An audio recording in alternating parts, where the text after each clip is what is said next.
This is InfoLive TV headline news, July 6th. I'm Margot Dudkevich.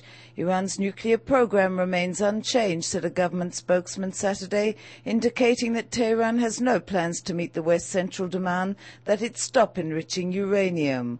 Ghulam Hussein El-Kham's statements came a day after Iran sent the European Union its response to an international proposal to curb its program in exchange for economic incentives.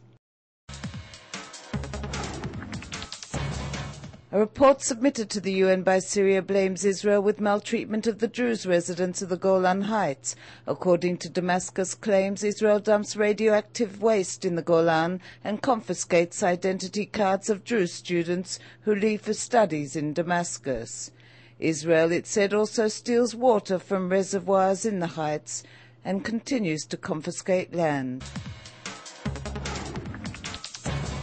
The BBC apologised Saturday for broadcasting images of the killing of the terrorist who drove his bulldozer into Jerusalem cars and buses Wednesday, killing 3 and wounding scores. In a statement published on its website, the BBC said it was wrong to screen the video and that the images failed to strike the right editorial balance. The BBC received over 100 complaints regarding the footage. Winograd committee member Professor Yehezkel Dror blasted the government at its head Saturday, saying Prime Minister Olmert must be replaced. Quite clearly, Olmert does not show strategic thinking if the Prime Minister cannot compensate for the lack in strategic perception by restructuring the National Security Council. In the Winograd's committee partial report, then he must be replaced.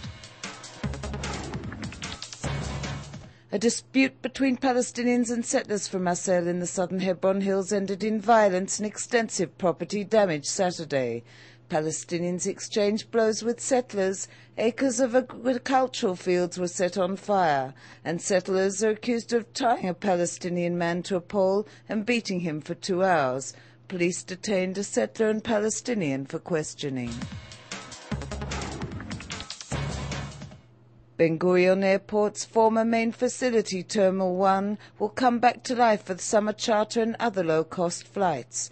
The opening of Terminal 1 was meant to maximize Israel's aerial traffic capacity, an Israeli Airports Authority spokesman said.